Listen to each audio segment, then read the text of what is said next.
আলাইকুম। আজকে নিয়ে এসেছি একটা নতুন নতুন না, এটা একটা পুরানো হয়, কিন্তু এটা রান্না হয়নি তেমন একটা। তো আজকে ফার্স্ট রান্না করছি। প্রথমত আমি কড়াইতে তেল দিয়ে দিয়েছি, তারপরে কিছু দিব এখানে কিছু রসুন কেটে রেখেছি, পেঁয়াজ। তো আমি এখানে সম্পূর্ণ পেঁয়াজ এবং রসুনগুলো দিয়ে দিচ্ছি।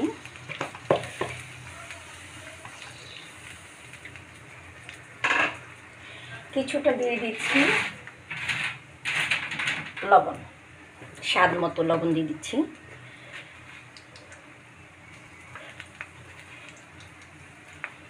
লবণটা দিলে হয় কি, রসুন এবং পেঁয়াজটা আর্লিভাবে কালারফুল হয়ে যায়। এখন আমি কিছুটা হলুদ দিয়ে দিচ্ছি। আমার পেঁয়াজটা ব্রাউন কালার হয়ে গেছে।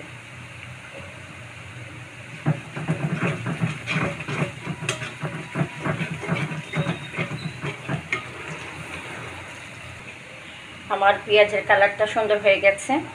এখানে আমার এক বাটি ডাল দিয়েছি, অনেকগুলো ডাল।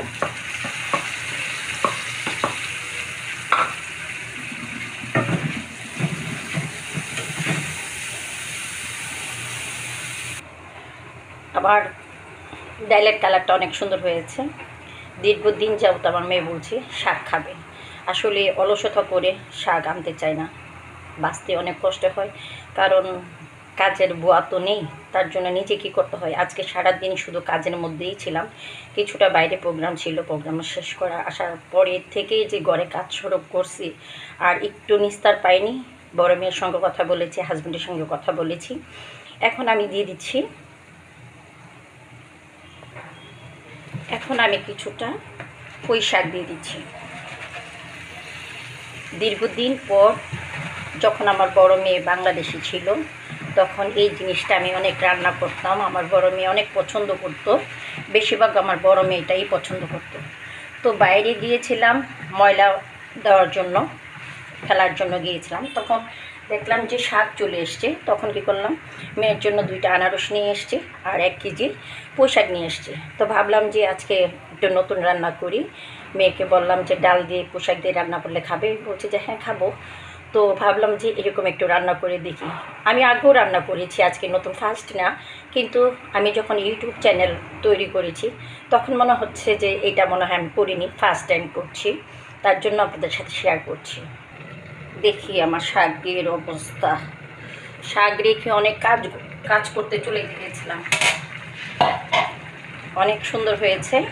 আর একটা জিনিস দেওয়ার বাকি আছে, এই যে ডাটাগুলো আমি সুন্দর করে কেটে সিদ্ধ করে হালকা সিদ্ধ করেছি, বেশি তেমন একটা সিদ্ধ করিনি। তার জন্য এখন আমি ডাটাগুলো দিয়ে দিব, কারণ ডাটাগুলো কামড়ে পড়লে অনেক ভালো লাগে। হয়তো বা আপনারা বলতে পারেন যে আমরা পরিবারের মধ্যে মা মেয়ে শুধু, তো শাক যতই রান্না করেন না কেন শাক কিন্তু অল্প হয়ে যায়। তো শাকটা তো আমি রান্না করতেছি, আপনারা দেখতে পাচ্ছেন আমার ডালের সংখ্যা অনেক আছে মাশাল্লাহ, আর শাকের অংশটা তো আছে। আর এখন ডাটাটা দেওয়াতে অনেক সুন্দর হয়েছে, আর একটু পানিও উঠেছে। ঢেকে দিয়েছিলাম, পানি উঠেছে। আমার মেয়ে আমাকে ঘুষ দিয়েছে খাওয়ার জন্য। কাজ করতে বলেছিলাম, কোনো কাজ তো করবে না, ওই তো চিপস আমাকে দিয়েছে এখন খাওয়ার জন্য। তো খাচ্ছি আর রান্না করছি। আমি সবচেয়ে বড় বোকামি করেছি, যখন আমি রসুন পেঁয়াজ বাগার দিচ্ছিলাম, তখন যদি আমি শুকনো মরিচ কয়েকটা দিয়ে দিতাম তাহলে সবচেয়ে বেটার হতো, কিন্তু আমি ভুলে গিয়েছিলাম। তার জন্য এখন আমি কয়েকটা কাঁচামরিচ দিয়ে দিচ্ছি। সবুজ কালারের মধ্যে সবুজ কালার দিলে ভালো লাগে না, তারপরেও কাঁচামরিচ স্মেলটা না থাকলে টেস্ট লাগবে না। তো আপনারা দেখতে পাচ্ছেন যে আমার শাক মোটামুটি হওয়ার পথে। কেমন হয়েছে আপনারা একটু কমেন্টস করে জানাবেন। অনেক সুন্দর, আমার কাছে অনেক ভালো লাগছে। জানি না আপনাদের কাছে কেমন লাগবে, কিন্তু আমার কাছে অনেক ভালো লাগছে। ডালের সংখ্যাটা অনেক বেশি, সবুজ মানে হলুদ হলুদ কালার ডালটা, খুব সবুজের সাথে হলুদ কালার ডাল ভীষণ সুন্দর লাগছে। আমার শাক রান্না প্রায় কমপ্লিট হয়ে গেছে। তো আপনাদের কাছে বিদায় নিয়ে যাচ্ছি। অনেক আপারাই দেখি যে এরকম করে রান্না করে। তো সেম আমিও রান্না করি।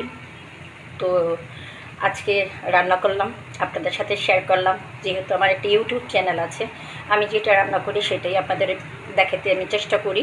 আপনাদের সাপোর্টে আমি মাশাআল্লাহ অনেক ভালোই সাবস্ক্রাইবার হচ্ছে। আপনারা আমাকে সাপোর্ট করবেন এবং লাইক কমেন্ট করেন, একটু শেয়ারও করে দেন, একটু সাবস্ক্রাইব করে দিন, কোনো প্রবলেম নেই। যেহেতু আমার ভিডিওগুলো দেখছেন, একটু করলে হয়তো বা আমি উৎসাহিত পাবো আপনাদের কাছ থেকে। তাহলে আপনারা ভালো থাকেন, সুন্দর থাকেন, সুস্থ থাকেন। আসসালামু আলাইকুম রহমতুল্লাহি ওয়া বারাকাতুহু।